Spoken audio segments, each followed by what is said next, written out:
नमस्कार, आदाब, सत श्री अकाल, जय भीम, जोहार। मेरा नाम है नवीन कुमार। अंबानी अडानी के साम्राज्य का बहिष्कार करने की खबर को टीवी चैनलों ने भले ठिकाने लगा दिया हो, लेकिन किसानों की हिम्मत से इन कंपनियों की अकल ठिकाने लगती नजर आ रही है। किसानों ने अंबानी को हिला दिया है। जियो सिम बेचने वालों की समझ में नहीं आ रहा कि हो क्या रहा है। जियो का बहिष्कार करने की किसानों की अपील के बाद जियो का नंबर दूसरी कंपनियों में पोर्ट कराने के लिए लाइन लग गई है। लोगों ने अडानी के फॉर्च्यून ब्रांड का तेल, दाल, चावल, आटा, बेसन, सोया बड़ी, फॉर्च्यून वीवो वगैरह की तरफ से आंखें फेरना शुरू कर दिया है। यह तो आप जानते ही होंगे कि भारत की नागरिकता पर लात मारकर कनाडा में जा बसे राष्ट्रवादी कुमार उर्फ अक्षय कुमार अडानी के उस फॉर्च्यून ब्रांड के प्रचारक हैं जिसका विरोध किसान कर रहे हैं। डीडीएलजे वाले फिल्मी किसान शाहरुख खान रिलायंस जियो के प्रचारक हैं, लेकिन किसानों के जोम के आगे अक्षय कुमार का जलवा और शाहरुख खान का जादू दोनों धूल में मिल चुका है। खुलेआम पीएम मोदी के कंधे पर हाथ रखकर अपनी हैसियत जताने वाले मुकेश अंबानी की समझ में नहीं आ रहा है कि यह क्या हो गया है। मोदी जी ने तो कहा था कि किसानों के विरोध से कुछ नहीं होगा, लेकिन किसानों के आगे उनकी कोई सुन ही नहीं रहा है। अब जियो ने नैतिकता के जिन पोथियों पर पैर रखकर अपनी चादर फैलाई थी, उसी की वो दुहाई दे रहा है। आपको याद होगा, जब जियो आया था तो फ्री का सिम लेने के लिए बाढ़ राहत की तरह लंबी लंबी लाइन लगी थी। जियो पहली कंपनी थी जिसने आधार की बायोमेट्रिक मशीन पर अंगुली दबाए बिना सिम देने से मना कर दिया था। आप अंगुली रखते थे और फॉर्म पर आपका नाम, पता, जन्मदिन सब छप जाता था। महीनों फ्री का डाटा अंबानी ने लंगर लगाकर बांटा था। एयरटेल, वोडाफोन, आइडिया सबने शिकायत की थी कि रिलायंस गलत कर रहा है, लेकिन जिसका मालिक प्रधानमंत्री के कंधे पर ही हाथ रख दे, शिकायतों को रिलायंस और टेलीकॉम अथॉरिटी ऑफ इंडिया यानी ट्राई ने रद्दी की टोकरी में फेंक दिया था। लेकिन आज किसानों ने अंबानी के जियो के खिलाफ बहिष्कार का लंगर लगा दिया तो उसके मैनेजरों के माथे से पसीना टपकने लगा है। चिल्ला रहा है, हम तो लुट गए रे बाबा, बर्बाद हो गए रे बाबा, हमको बचा लो रे बाबा। और किसान कह रहा है कि अभी तो खेल शुरू हुआ है। अडानी और अंबानी को घुटनों के बल न ला खड़ा किया तो हम किसान नहीं हैं। एक एक दिन में अरबों छापने वाले मुकेश अंबानी के लिए सरकार का आनापाई से काम चलाने वाले किसानों से पंगा लेना सिरदर्द बन गया है। उनकी कंपनी रिलायंस जियो इन्फोकॉम ने सोमवार को दूर संचार नियामक प्राधिकरण यानी ट्राई को चिट्ठी लिखकर कहा है कि हुजूर कुछ कीजिए, हमारे ग्राहक हमको छोड़कर भाग रहे हैं। उनमें वोडाफोन, एयरटेल का सिम लेने के लिए भगदड़ मच गई है। ये दोनों कंपनियां हमारे साथ ठीक नहीं कर रही हैं हुजूर, आप वोडाफोन, आइडिया और एयरटेल के खिलाफ कड़ी कार्रवाई कीजिए। अंबानी के जियो ने चिट्ठी में लिखा है कि उत्तर भारत में जो किसान आंदोलन चल रहा है उसका फायदा उठाते हुए ये दोनों कंपनियां हमारा भट्ठा बैठाने पर तुली हुई हैं। आपको पता ही होगा कि आप अपने मोबाइल नंबर का सर्विस प्रोवाइडर कभी भी बदल सकते हैं। मतलब नंबर वही रहेगा, केवल सेवा देने वाली कंपनी बदल जाएगी। इसको मोबाइल नंबर पोर्टेबिलिटी कहा जाता है, MNP।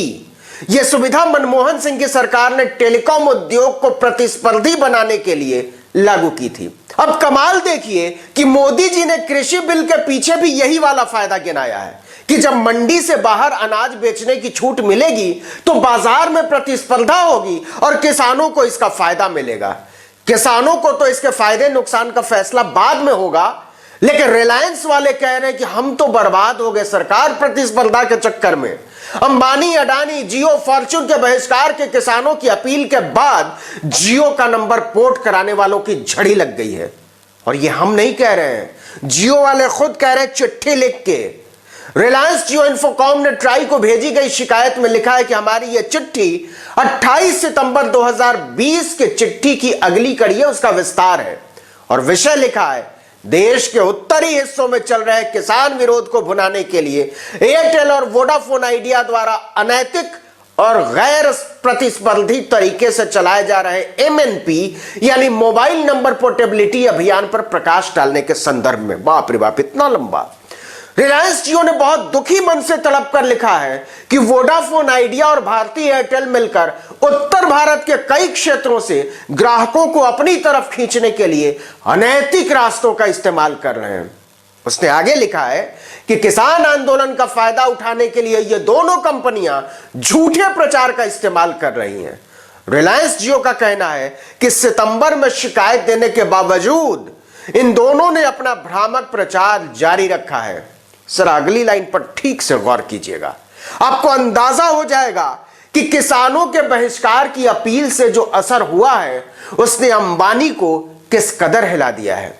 जियो ने लिखा है कि एयरटेल और वोडाफोन आइडिया लिमिटेड अपने कर्मचारियों, एजेंटों और खुदरा विक्रेताओं के माध्यम से इस शातिर और विभाजनकारी अभियान को निरंतर आगे बढ़ाने में लगी हुई है।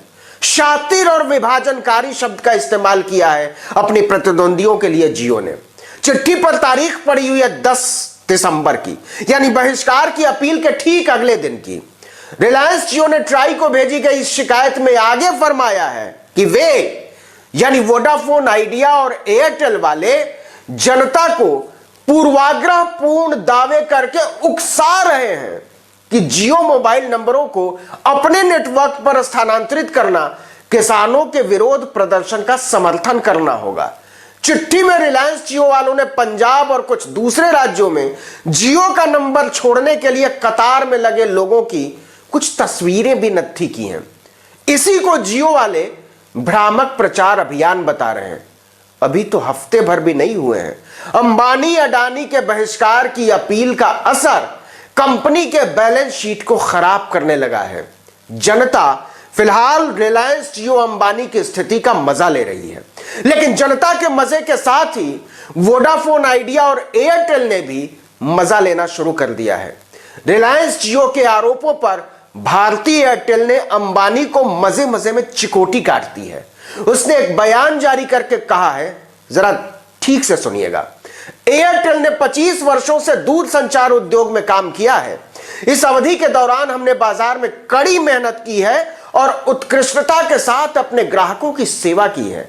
साथ ही हम अपने प्रतिद्वंदियों और भागीदारों के साथ सम्मानजनक व्यवहार करने में बहुत गर्व महसूस करते हैं। कुछ प्रतियोगियों द्वारा उकसाए जाने के बावजूद यही शब्द रिलायंस जियो ने भी किया है, जिन्हें हम जानते हैं कि आधारहीन आरोप लगाने के लिए किसी भी हद तक जाएंगे, शरारतपूर्ण रणनीति अपनाएंगे और डराने धमकाने वाले व्यवहार का इस्तेमाल करेंगे। हमने हमेशा अपने चरित्र और पारदर्शिता के साथ कुछ ऐसा काम किया है जिस पर हमें गहरा गर्व है और जिसके लिए हम जाने जाते हैं। वर्तमान शिकायत इसलिए खारिज होने योग्य है और ये अवमानना के साथ बाहर फेंक दी जाती है जिसकी वह हकदार है। यह स्वाद में खराब है और कम से कम कहने के लिए डरावनी है।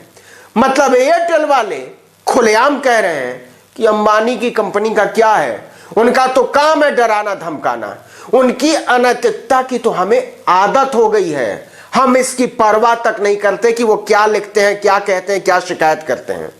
आपको याद होगा, चीन को सबक सिखाने के लिए मोदी जी ने उसके लगभग 150 ऐप बैन कर दिए थे। किसानों ने बैन का यह हुनर उन्हीं से सीखा है, बस बैन को बहिष्कार में बदल दिया है। लेकिन मोदी जी को अंदाजा नहीं रहा होगा कि किसान उनकी अदा को उनके दो अजीज दोस्तों अंबानी और अडानी को सबक सिखाने के लिए आजमा बैठेंगे। लेकिन कहते हैं, गुरु गुड़ रह गया, चेला चीनी हो गया। हनी सिंह के शब्दों में कहें तो अभी तो पार्टी शुरू हुई है। वैसे अगर आपके पास भी किसी कंपनी का मोबाइल नंबर है और आप किसी वजह से उसे किसी और सर्विस प्रोवाइडर पर पोर्ट कराना चाहते हैं, तो अपने फोन के मैसेज बॉक्स में जाकर टाइप करें पोर्ट, PORT, और उसे 1900 पर भेज दें। आपके पास एक यूनिक कोड आ जाएगा। उसको लेकर आप नए सर्विस प्रोवाइडर के पास जाइए और 3 दिन के भीतर बिना किसी रुकावट के आपकी कंपनी बदल जाएगी। जियो वाले इसी से परेशान हैं। इस वीडियो में इतना ही, लेकिन अगर आपने अब तक आर्टिकल 19 इंडिया को सब्सक्राइब नहीं किया तो फौरन कर लीजिए, बेल आइकॉन दबाइए, घंटी जैसी छोटी सी आकृति लाइक कीजिए, कमेंट कीजिए और अपने दोस्तों, परिचितों, रिश्तेदारों, समूहों में हमारे वीडियो लिंक्स को शेयर कीजिए, साझा कीजिए और हाँ, हमारे फेसबुक पेज आर्टिकल 19 इंडिया को लाइक और सब्सक्राइब करना मत भूलिएगा। नमस्कार।